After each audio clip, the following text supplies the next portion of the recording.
Thank you to Mike and Kristen and Gerhard for having me here. I started this fund in the pandemic. I started this fund in March of 2020, and Mike was one of those people that I met online. And starting a fund in the pandemic was actually, in hindsight, was a blessing in disguise, because you go from driving. I live in Santa Monica. You drive all over LA. You go from one coffee meeting to another. And you maybe do 3 meetings a day, and suddenly you go in Zoom world and it's like boom, boom, boom, boom, boom, and it's exhausting, but you get to talk to like 10 different people, if not more, in one day. So that was my trial by fire into the world of venture. And I really enjoyed the conversation with Mike, and one thing I share with him is just wanting to give back. So I'm really excited to be here. I want to share with you a little bit more about my journey. It's not a very linear journey. I think you'll find most people's journeys are not linear, and that should hopefully give you some hope. Just also I've been thinking a lot about, as a venture investor, you're always thinking about how do you find those outliers? How do you find those companies and those founders that are really going to give you outlier returns? As you probably know, a venture business is it's all about finding those home runs. I do pre-seed, seed stage investing, so I do very early stage investing. And as you learn more about my career, you'll know why, because I love building, I love the early stage. But I know that at least 50 to 60% of my portfolio investments will probably fail. And that's a hard thing to go in knowing, because you don't want anybody to fail.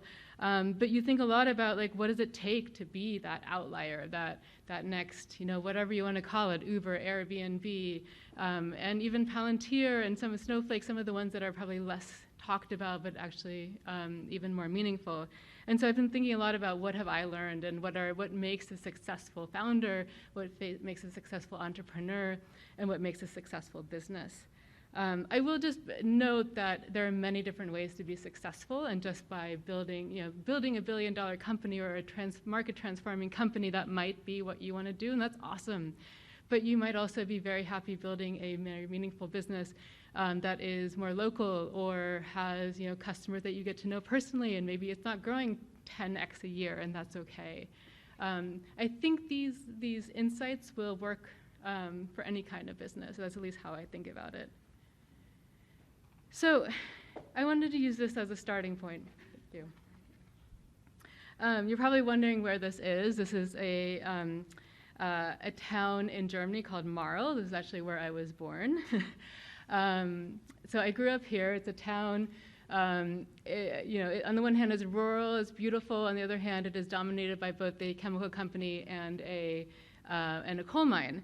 My father was the first of his family to go to college. They were all in the coal mine business. He went to the chemical company. It was actually where he met my mom. They worked in the same office in the chemical company, and life was good. Everybody lived within 5 miles of each other, or 5 kilometers of each other, and that's how life was expected to be. So why am I giving you this background? I mean, I always ask founders about their origin story, because I think your origin story is what defines you. Whether you like it or not, it's who you are, it's what it makes up, and embrace it. Like, either, you can't do anything about it, you learn from it. There's always something to learn from it. And sometimes you grow up in an environment that you don't want to go back to, and that's fine, but it defines you. 2, I think it gives you perspective. I think perspective is super important as an entrepreneur, and always thinking about other perspectives. And so I actually feel very lucky that I grew up in a very specific perspective, and I've now come into a different perspective. It makes me always think about how do I view things differently. So think about your origin story, and think about how it makes you uniquely you. And the 3rd is life experiences. Your origin story does define you, and I found that the founders so I will say 2 of my companies have gone, they've exited, but maybe haven't had a very good exit, so I'm going to just call them they went belly up. And I've kind of been thinking about that. Why is that? And there's some other ones who are actually like struggling more, but they keep on going, and they keep on going. And so my lesson is that every successful entrepreneur really has a lot of tenacity. Sometimes tenacity is it needs to be honed a little bit with kind of being real. Sometimes tenacity takes you a little too far, but you need that tenacity. When you can't make payroll, when you launch a product and nobody wants to use it, when you go out fundraising and everybody tells you no, it's going to happen, and you need that tenacity to really push you forward. And I feel like every successful founder that I've met has had that experience that has caused them to push through, and that they've had to overcome, and that's given them that tenacity. So hardship sucks. The last 2 years have sucked for a lot of people, but think of it as a growing opportunity. And so my a moment that brings me tenacity goes to shoes. I know it's not very obvious, but I moved to the United States from this very bucolic town, although industrial town in Germany, to New Jersey, another bucolic but industrial place. And I moved there in middle school in the 1980s. And at that point, fashion in Germany, and we didn't have global fashion like we do today. And I showed up in these, I thought, very cool, and now they are very cool, my son tells me, high-top sneakers, whereas everybody else was wearing Tretorn. You would think it's not that big of a deal, but man, did I stand out. I didn't speak English. I wore different clothes. I wore bell-bottoms, and everybody was wearing skinny jeans. And I just wanted to disappear. And the boys would sit in the back, and they'd use pens and pencils and try to hit my sneakers so they could color on them. And look, some of that's just middle school, and we've all kind of gone through terrible, I think most people have gone through terrible middle school. But for me, it was this moment of okay, I don't fit in, and I can have a choice. I can either just disappear and try to fit in, or I can just own who I am. And that's, it took a few years, and I would like to think of myself as being pretty well adjusted now, but I could think back to this moment because it's really that ethic and that drive that motivates me. And so when things get tough, that's what I come over. And so think about that. What is that thing that drives you to push through? Because you're going to need that.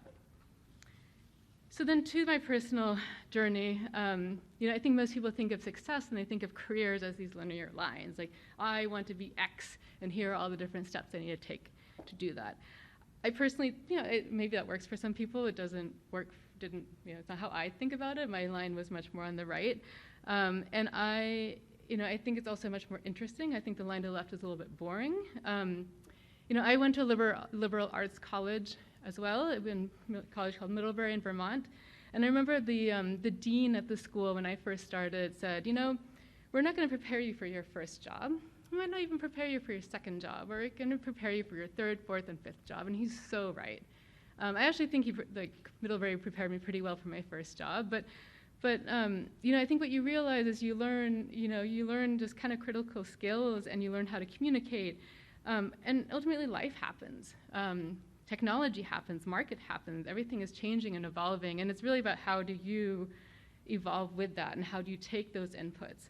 I think straight is boring, and I think the squiggly line is really what is rich and what opens doors. So a little bit more tangibly about my journey. So I already told you that I'm German, moved to New Jersey, United States, went to Middlebury College. I studied international politics and economics. I wanted to become a diplomat.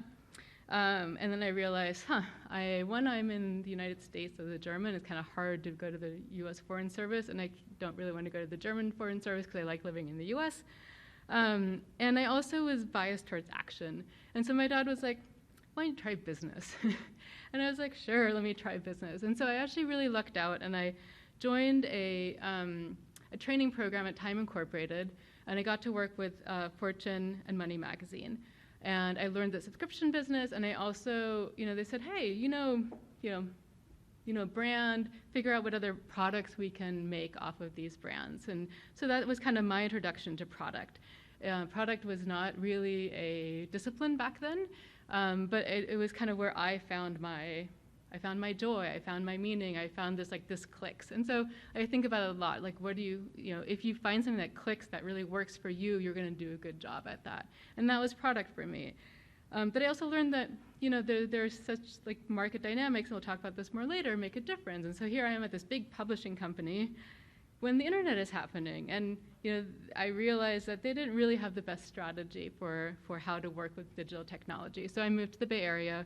I joined a startup. And this is another thing that I think a lot about, is just kind of putting yourself in the flow of where things are happening. So I joined a startup, and I was employee number 15 at a startup called iPrint.com. I was the first product person. They had an initial product. It was a what you see is what you get, which seems so obvious today, but it was the first time you actually had a software where you could drag and drop and actually see something live, and that was actually what the file underneath it was. It was pretty revolutionary back then. And you know, my job was then to think about, like, okay, who are the consumers of this, and what do they want to buy, and why, and then work with the engineers to actually ship it. I loved it. We grew. By the time I left, we had over 200 employees.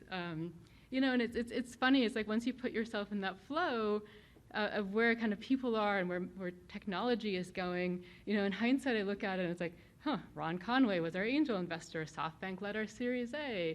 We went public. And it's all these things that like just didn't seem like anything special because it was kind of where you were and what everyone else was doing. I then went to another startup that was actually some friends of mine recruited me to be the first product hire, the first hire at all, of a company called CLU Sports. We were an outdoor sports portal, we called it. It was an outdoor sports website, really meant to help people, weekend warriors who loved rock climbing, mountain biking, skiing, find people to do their activities with, and like where to rent gear and kind of how to book their entire trip. I'll talk more about that later. It was one of the most fun jobs I've had, but I also learned a lot. I then went to actually a startup here. So that was up in the Bay Area, and I said, whoa, this startup world is awesome, but it's kind of nutty. It reminds me a little bit of Web3 the last couple of years. Like, just the fundamentals were not right. There was lots of money being thrown around, and like, this is weird. I want to get to something more tangible. So I actually joined a company, a startup here in Camarillo, moved to LA after doing my MBA in London, and I was like, I don't want anything to do with technology, and I joined as the brand manager, and I worked with a nutritional product. So I was the person responsible for the packaging and like what kinds of flavors of energy bars should we launch. And I personally found, I know a lot of people find this job very rewarding, but it was so boring. And I realized I missed the fast-paced nature of tech, and so then I launched Bodybug, and so I was the person responsible for coming up with the name and coming up with the whole software interface and the positioning, and that was like, okay, I need to get back into tech. And I'm just going to pause there because I think, to me, my career has always been a journey of, like, am I having fun and am I learning? And when I found that like I wasn't learning anymore, it was time to move. Or with the environment is another thing I think a lot about. If you're just not in the right environment, and you just don't feel like you're with people that are pushing you, that for me was always like, it's time to move on. I was really lucky to end up at Yahoo. And the other thing actually I think about a lot is like, how did I end up in these places? And a lot of it is network. And I'm going to talk about it a little bit later in the presentation, but it's not about who you know, it's just more, it's like, when you work with people that you like working with, you want to continue working with them. And if you do a good job, then people are going to remember you for how you do a good job. And that's kind of what's helped me a lot in my career. And that's how my journey to get from, iPrint to CLU Sports to 24-Hour Fitness, or Apex, which was acquired by 24-Hour Fitness, and then Yahoo. And then I joined Yahoo, and this was my first role as a product manager on a product that was like fully software that didn't have a user interface, and that was hard. And then everything else had been like, there was a consumer you could talk to, and suddenly I'm on this matching technology, and that was for me, again, like, I pushed myself to do that because I wanted to learn something new. And you have Hadoop and all of these like terms that I'd never heard anything about, and I was responsible. My first product was, you ever search something, if you go to like army.com, and it's actually army.com, like, at least back then, was not owned by the Army, and it's like filled with all the spammy search ads. So I worked on that. I led the international rollout of that, and we looked a lot at how do you understand different languages, and how do you understand the domain of a language, of a domain name, and how do you understand what language that is, and what language and what the relevancy of the ads are. It sounds super boring, but you know, it actually was super fascinating, and it was a really smart team. It was a lot of ex-Caltech grads that were just intellectually curious. And then I moved on, and I worked a lot with ad formats, and worked a lot on mobile, with Facebook actually, on how do you make ads more interactive. So one of the things I spent a lot of time in my career thinking about is how do you make advertising in particular, but monetization more broadly, like something that's a good user experience. So if you think about search advertising, you search for something, you don't mind that the first 3 or 4 things are ads because they're useful. So how do you do the same as you think about, you know, I think that's why Facebook ads are just so awesome, because you're scrolling and suddenly you see this ad and you're like, it doesn't really perceive to be an ad. And so this combination of user experience and back-end technology is kind of what I've always spent a lot of time thinking about. And so then I find myself, again, you talk about, you know, environment and being challenged. And my last year at Yahoo, I had 5 CEOs in a year. And my project was not in any of the silos. And so every CEO would come in and be like, so who are you? What are you doing? And I had this like a pitch deck, and I'd walk the latest CEO through a pitch deck, and like, oh, this is great. We got to keep on going. And then 3 months would pass by between the time the CEO would start and I could do my presentation. It took us a year to ship an alpha. I was like, this is like, I love what I'm working on, but this is mind-numbing. And I'd been in LA since 2003 at this point. I didn't want to move to the Bay Area, even though I worked for Yahoo. I think there's something really special about LA. It's much more diverse, in my opinion. But I didn't feel like LA really had a tech ecosystem back then. This is 2012. And so I took a bit of a gamble. And I think this is something I also think about tenacity and founders as really kind of being okay taking some big, bold steps. And so I joined a bank, and I joined a bank to set up their startup banking division. They wanted to have, they noticed that banks, that startups, when they raised money, they held that money in cash, and that was very lucrative for banks. And in doing that, I learned a lot about banking, and I learned about why banks are so conservative. Yeah, it was fun. But after 4 years of being in a regulated environment, I wanted to get back out, and my boss at Yahoo had moved to Netflix, and so I moved over to Netflix to work on product innovation, and it was a really cool job. I got to work, again, international, thinking, you know, like, I don't know if you guys have watched The Empress, Die Kaiserin, like you see in all the Korean shows coming out. I spent a lot of time in Korea, but we thought a lot about, like, how do you make content global, and how do you take a story that originates in Taiwan or in Korea or in Vietnam or in Austria, and how do you bring that to a worldwide audience? That had never been done before. But I missed working with startups. I love product. Like, all of these roles, I've been building product from scratch, and so that's what led me to become a venture capitalist. And I believe in serendipity, because actually I don't. It's really not my nature at all, but it was interesting because I left and I said, I want to get back to the capital side. I did some consulting projects, and I said, you know what, I really want to start a fund. And like literally a week later, I had gotten to know Wedbush at Grand Point Bank. We had acquired their commercial bank, and we connected, and they said, hey, we've always wanted to start a venture fund. And it was just like one of those things where it just fit. And so I was able to start Wedbush Ventures 2.5 years ago, in March of 2020. To invest in seed stage companies. And you know, sometimes I tell the story and people are like, oh, this is so logical. And then I look at that, I'm like, this doesn't look very logical to me. But I will say that every single one of these experiences, and that's what I think about, and the message I would want to portray here, is each one of these experiences is a learning opportunity, and an opportunity to grow and to see different things. And I feel very lucky as a venture investor to have been in an operator role. And when I talk to companies, like I've seen so many different things, I just feel like I have a perspective that can really help companies, and it's also really, really fun. So what I wanted to talk about now is just a few of the lessons that I've learned through my nonlinear journey. So one key one is curiosity. We talked about tenacity, and I think this is related. Be curious. The more curious you are, for a couple of reasons. Like, one, if you're curious, you get to meet new people, you grow, you learn, you expand. But the other thing that I've also really noticed and learned as a product person is when you're curious, you have these like unique and unexpected insights. Your perspective changes and is different, and you're able to uncover things that other people are not. And this is something I saw a lot at Netflix is, we'd always dig into the data and what is the data telling us, and what can we learn from that. I also think about one of my portfolio companies is a company called Arnie, and it's a sister team, and one sister worked for a wealth management firm. She did a lot of custom trading for high net worth individuals.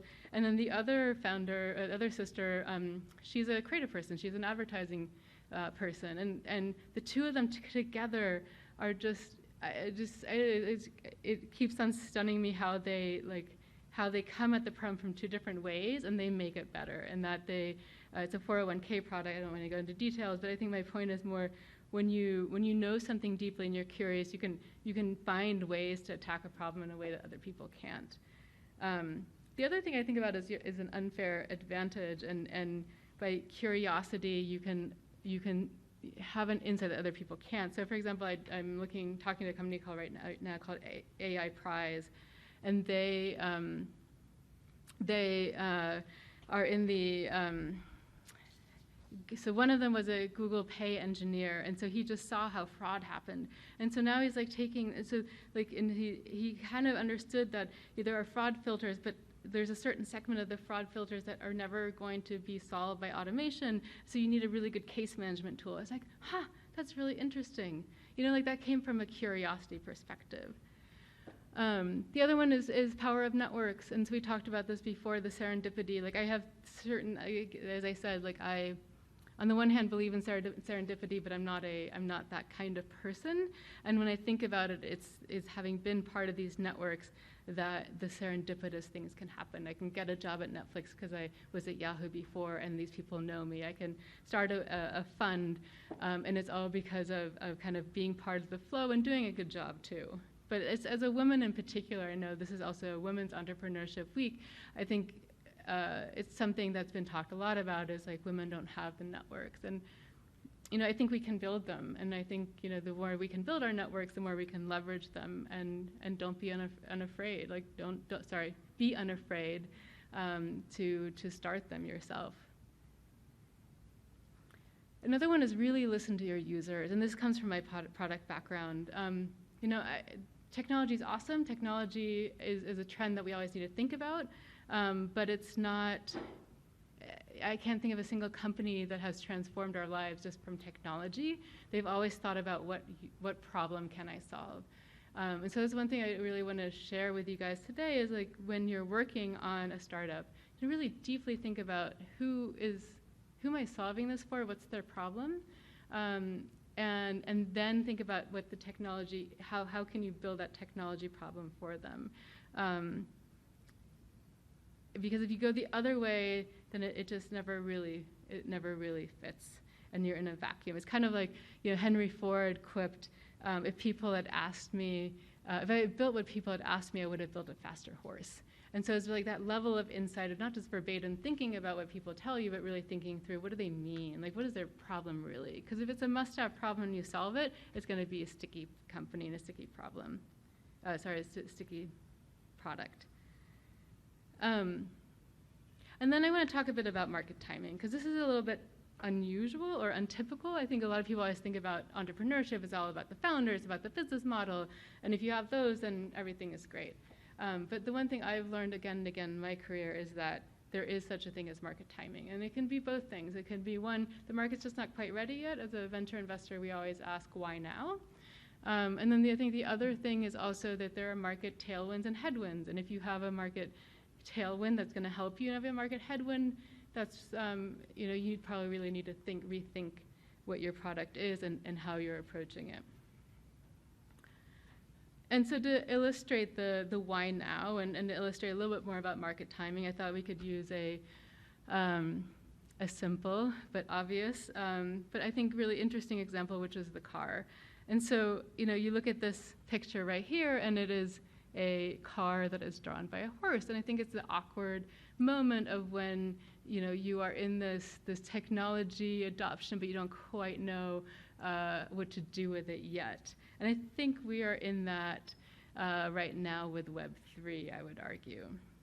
And so let's break it down. So technology breakthrough, you usually have a technology that happens. And so the combustion engine, I think, was initially, if I have my dates right, I think in the 1860s, 1870s, you had the first internal combustion engine. And then the first examples of a car were just a horse-drawn carriage with a motor in it. Pretty obvious. But that was actually, I think, in the 1880s. And it wasn't until, you know, the 1900s, early 1900s, that you had, you know, a car that actually was thinking about, what do I do with this combustion engine? Similarly to today, how we're thinking about, oh, interesting, electric cars. It doesn't have to have the same shape and size as machine cars, combustion engine cars. But what I think is really interesting, and where I always think about is, okay, that's the obvious trend, but what are the second order effects? And that's why I think a lot about, you know, the tailwinds, the trends. It's not market trends. It's not like fashion, bell bottoms, or skinny jeans. It's about, you know, what are the things that are transforming technology. And I think another parallel is the smartphone. It's like the smartphone enabled all these other industries. And so the combustion engine car enabled things like, some of the stuff is obvious, right? You needed new roads, you needed gas stations, you needed factories to build the combustion engine. But some of the other stuff is not as obvious, which is, you know, motels and hotels didn't really exist before, and suddenly you had to connect people and they wanted to stay someplace. Amusement parks, people could finally or they could go to an amusement park. And then the whole financing industry popped up. So those are as I think about kind of trends in the future, I think a lot about these market trends. And I think, you know, over the last 50 years, you know, you went from mainframes to PCs to web to smartphones. And I think a lot about where are we now and where do we go. And, you know, I think Web3 is definitely a trend that is coming. I think we're still in the, like, somewhere in the, you know, carriage with combustion engine phase. I don't think we're quite in the Model T phase. And so some of the, you know, some of the trends that I'm focusing on right now are, one, efficiency is just like that last, you know, banking, manufacturing, supply chain, how are they using technology? I do think infrastructure for Web3, like, it's just so fascinating. Like, I've invested in a couple of coins, and we do these transactions, and I see Wedbush. I mean, Wedbush is this, like, multi-billion-dollar company. Wedbush Security is not my fund.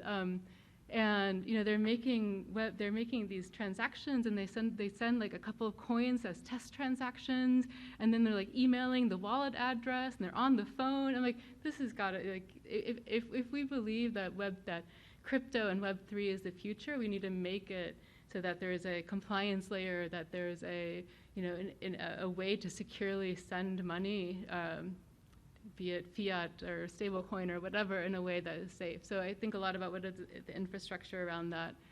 I think about the future of software development. You know, when I started, QA was still very manual in software, and now we have all these QA tools. And now I built my entire, I run the fund on my own, and I built the entire tech stack, everything from my website to my investor portal to my reports. They're all run off of no-code tools. And so I think a lot about, like, where does that go in the future, and what are things that we currently need engineers for that we won't need engineers for. And that's actually a good thing, because engineers should be working on harder problems and creating investor portals. Healthcare, I think, is really interesting. And then, you know, I think there was a comment earlier, you know, I think a lot about the human reaction to technology, the one-to-many, like, how do we connect? And somewhat counterintuitively to what the technology trends are, I think a lot about how do we, what's the human reaction, right? Like, all of this is overwhelming. The pandemic was overwhelming. And so I think we're all looking for more authentic connections. So somewhat counterintuitively to all these tech trends, I think a lot about, yeah, what are the next generation of consumer technology companies that allow us to make more authentic connections with each other. So to bring it all back together, you have tenacity, you have curiosity, you have market trends, and really focusing on users and your consumers. And so when I think about it from my investment thesis perspective, I'm looking for people who have unexpected insights. Those unexpected insights come because they deeply know a problem, they deeply know a market, they've spent a lot of time with the customer. I've worked on, I'll go, like, if I think back to, the learnings in my career have all been from failures, from things I haven't done right. And so, for example, Zulu Sports is the tech startup that I was the first hire at. I was the product lead. And we had this idea around fitness enthusiasts, and we hired, this editor-in-chief of CNET, and we raised, I think, $6 million in our seed, and we thought we're on top of the world, but we had no idea what we were solving.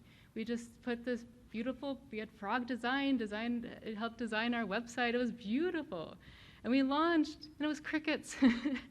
And it was crickets because we hadn't really thought through, like, why would anybody use this? Like, yeah, it was nice, it was pretty, we had some entertaining content. We weren't solving a problem.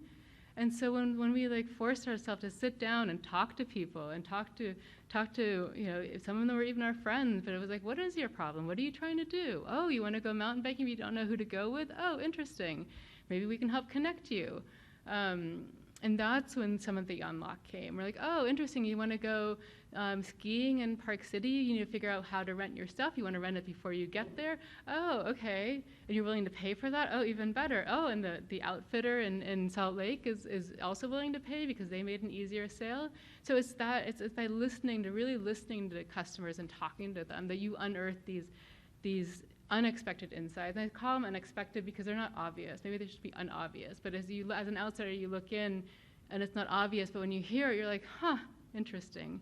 That's what I really look for from tenacious, execution-oriented founders. And I found that if you put that together with kind of the right market timing and thinking through market trends, it really leads to market-transforming companies. And so that's kind of an accumulation of kind of my different experiences and nonlinear path to get to where I'm at. And I hope this is helpful in any way, and I'm happy to answer any questions.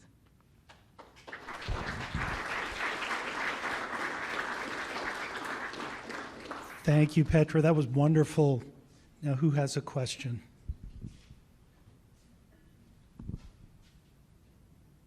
Nobody? What are some of the largest challenges that you faced so far in your career, and how did you get through them? Largest challenges.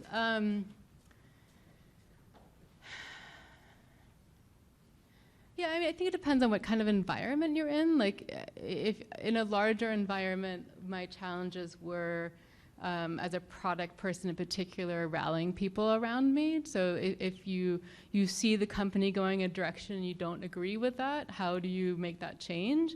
And how do you use data to make that change, and then find the people to rally around to build that momentum? And I think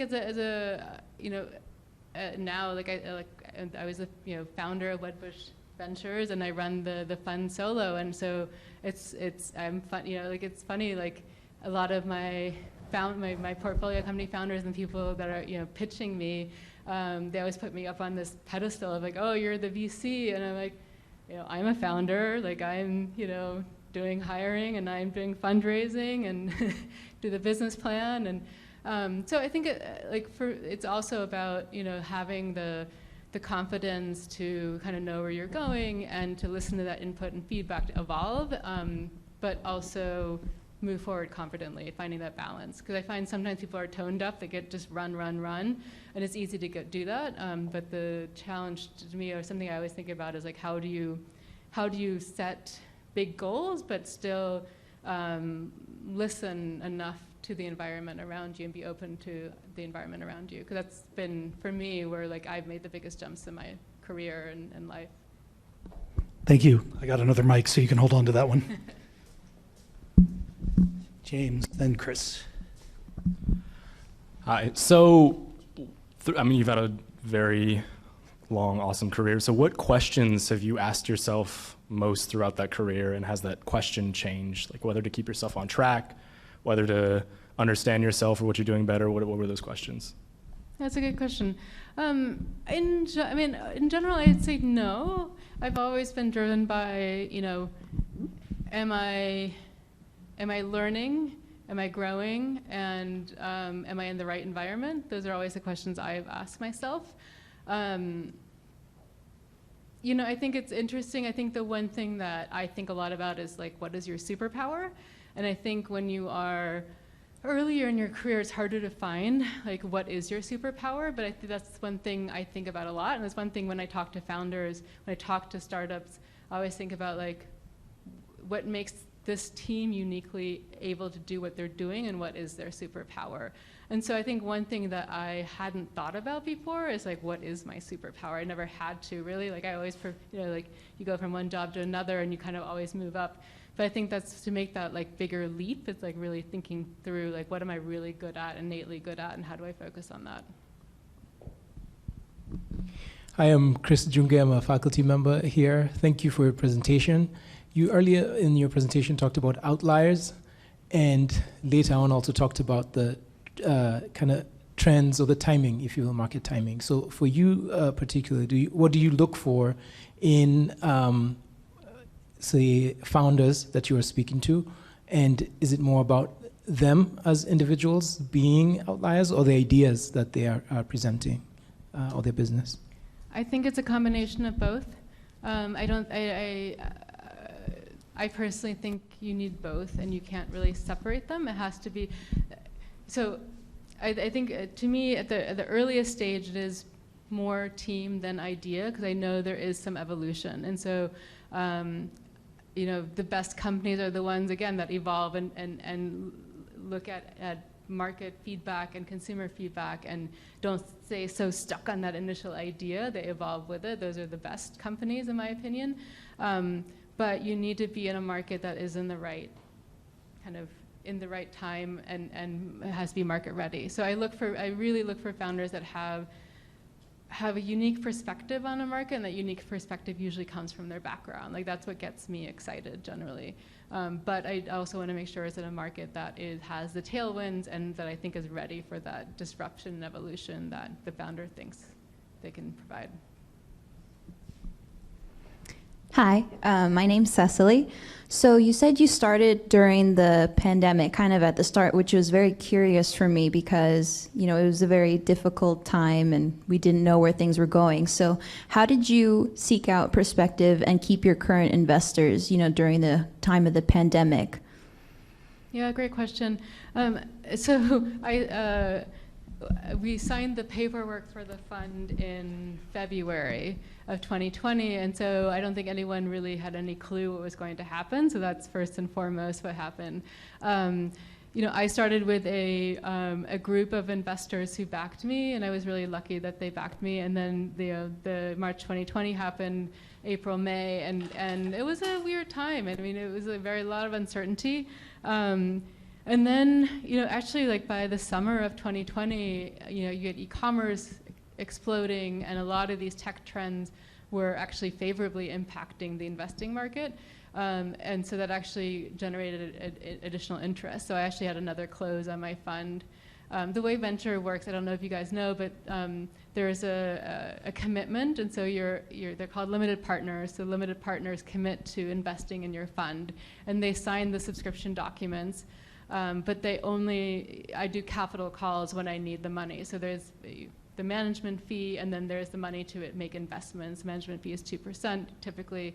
And so I call the capital. And so, the investors, the LPs, will commit their money, and it's invested over 5 years. And so a portion of that money is called every quarter. And so there's always that uncertainty, right? Like you hope that all of your investors, and the due diligence you have to do is to make sure your investors, have enough capital to continue to invest in your fund. Because the last thing you want to have happen is, in year 2 you do a capital call and 1 or 2 of your LPs can no longer fund their commitment.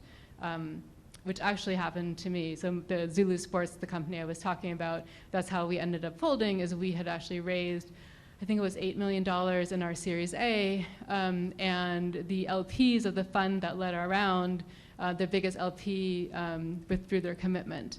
And so we had a term sheet, we had fully signed documents, we were waiting for that final transfer, and then they called us and they said, sorry, our LP is not able to honor their commitment, so we can't fund our investment. And so like literally within like 48 hours, it was on a Friday, and on a Monday, we shut down the company. So it's something I think a lot about, but it was, as I said before, like for me, the pandemic was an interesting time actually to start a fund, and for better or for worse, it ended up being a really good time to start a fund and to be part of technology. Hey, well, maybe you sort of answered the question, but I was curious, going into VC from not VC land, what are the biggest surprises that you weren't really expecting? Yeah, it's a great question.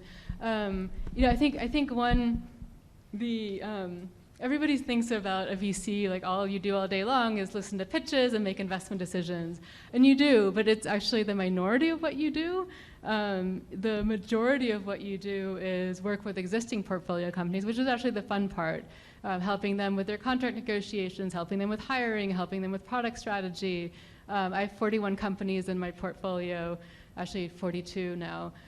So it's a lot. So that's where a lot of my work goes to. And the other work is, the other emphasis is, I have 33 LPs, limited partners in my fund. And so just like any startup founder, you manage your investors. I have to manage my investors, send them the quarterly updates, send them the reports, check in on them, make sure they're gonna, they're happy and they're gonna fund their next commitment. And then fundraising. Fundraising is also something fundraising for a startup is hard. I think Mike asked the question earlier. There's been an explosion of venture funds, which is great. People know much more about venture. Investors are much more interested in venture, but it's that differentiation. It's like we all have the same product ultimately, right? Like we're all putting money into companies. So it's a lot more of a differentiation game based on somewhat more subjective items. So it takes a lot of time and energy. Hey, Petra. So what advice would you give as a product person? What advice would you give to a founder after they've talked to customers, after you get a lot of feedback?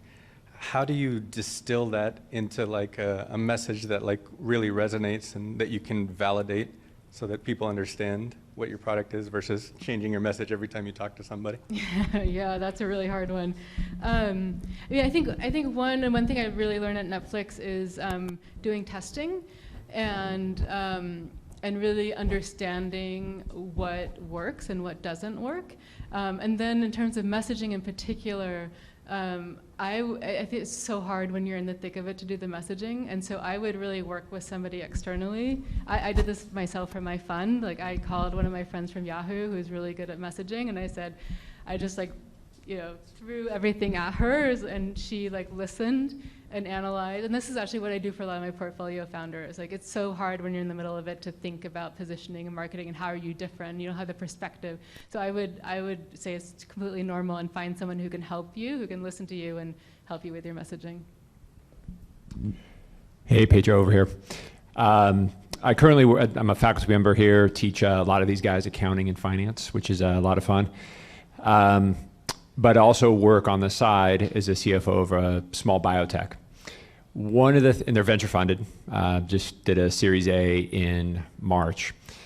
One of the things I've noticed is that the CEO and COO seem to be heavily focused on the cash out date, which isn't for a few years. But what I worry about is that they're so focused on that, they're not focused on, execution. So when it comes to your companies, how do you get them focused on or keep them focused on the true north while balancing that with sort of practical running the company matters? Yeah, it's interesting. It reminds me also of focusing on competition is another thing that I think a lot about. Like one thing I also learned at Netflix, like Netflix doesn't think about competition, which seems somewhat counterintuitive, but by really focusing on Netflix is all about consumer experience and getting you to watch as much content as possible, and that's how the monetization happens, and that's what they're maniacally focused on. But to get to your question, it's about reframing that, because I think you're going to be more valuable as a company ultimately if you kind of really think about where you where you can add value and how you can grow. Like biotech is a little bit different, I think, just because there's like this binary outcome a little bit. But I also think about, like how, what was I listening today? And listening to the Elon Musk book by Ashley Vance, and about Tesla and how Tesla could have sold itself, right? It would have been very easy to sell Tesla for its assets and for the battery technology it had, but they had a larger vision. And so to me, it's about finding that larger vision and getting the executive team inspired about kind of where it could go and how you can think bigger. Like that's what I work with. I know it's not very tangible, but I sometimes have with my founders just we go have a dinner or we go have a coffee and we just kind of talk about like what's your vision and where do you want this to go and how do you like kind of stepping out. For them, it's like stepping out of their day-to-day and thinking about like why did I do this in the first place, and that seems to re-energize them and make them think about where they could go. If that's helpful. Last question. Oh, I got a last question. I'm a lucky one.